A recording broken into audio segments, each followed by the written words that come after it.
কাল কিয়ামতের দিন আল্লাহ তাআলা কোরআনওয়ালাদেরকে বলতে থাকবেন, তুমি কোরআন পড়তে থাকো আর চড়তে থাকো। যেখানে তুমি যেভাবে তুমি দুনিয়াতে তারতিলের সাথে কোরআন পড়তে, যেভাবে তুমি শুদ্ধভাবে দুনিয়াতে কোরআন পড়তে, যেভাবে তুমি সুন্দর সুর দিয়ে কোরআন দুনিয়াতে পড়তে, এভাবে আজকে তুমি কোরআন পড়তে থাকো, কোরআন পড়তে থাকো আর চড়তে থাকো।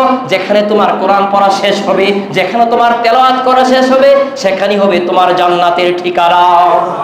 তুমি শুধু সূরা ফাতিহা পড়ো, 7টা সূরা মুখস্থ পারো, আমার আল্লাহ বলেন তুমি যদি সূরা 7টা সূরা 7টা আয়াত মুখস্থ পারো, আমার আল্লাহ তাআলা 7 তালা রাজপ্রাসাদ আল্লাহ তাআলা তোমার জন্য তৈরি করে দিবেন। আরো বলেন আবার এরপর তুমি যদি সূরা কাউসার পড়ো, আরো 3টা 7 আর 3 কত হলো? আল্লাহ তাআলা 10 তালা ভবন, 10 তালা রাজপ্রাসাদ আল্লাহ আমার আপনার জন্য তৈরি করে দিবেন।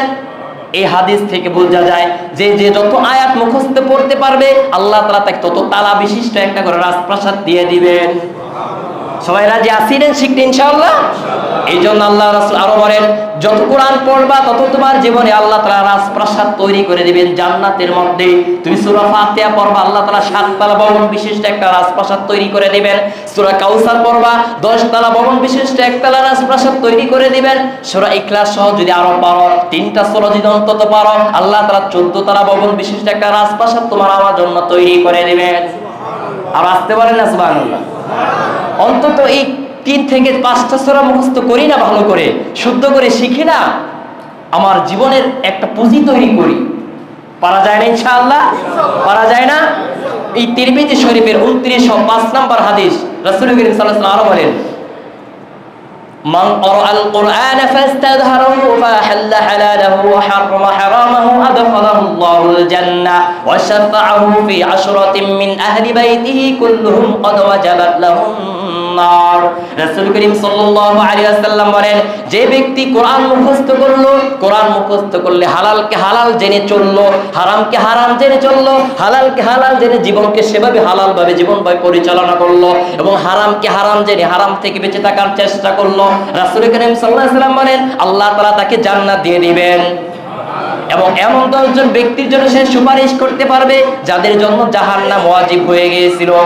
কি হয়ে ওয়াজিব হয়ে গিয়েছিল? যাদের জন্য জাহান্নাম ওয়াজিব হয়ে গিয়েছিল, এমন 10 জন জাহান্নামী ব্যক্তির জন্য ওই কোরআন ওয়ালা, ওই হাফিজে কোরআন তার জন্য সুপারিশ করবে। আর আসতে বলেন না সুবহানাল্লাহ। এমন 10 জন জাহান্নামী ব্যক্তির জন্য ওই কোরআন পড়ে নেওয়ালা সুপারিশ করবে। নিজে কোরআন শিখে নিজের সন্তানকে শিক্ষা দেয়, নিজের বাতিজা বাগিরা তাদেরকে শিক্ষা দেয়। আর কবে শিখবো, আর কবে বুঝবো? কে আমাদেরকে বোঝাবে? কে আমাদেরকে খাওয়াই দিবে? কেউ খাওয়াবে?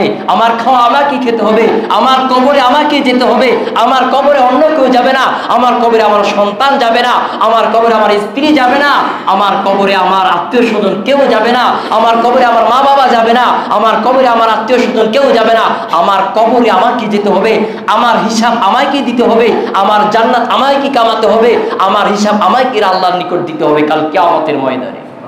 ঠিক না বলেন? নাকি আমার জায়গায় অন্য কেউ আসবে? আসবে কেউ? নাকি এটা দুনিয়ার মতো নিয়ম যে যা কোটিপতি আছে, টাকাওয়ালা আছে, যে সমস্যা নাই, বৈশা বৈশা অর্ডার করলাম এত কোটি টাকা দিব, আমার কাজটা তুই কইরা দে? হবে? হবে?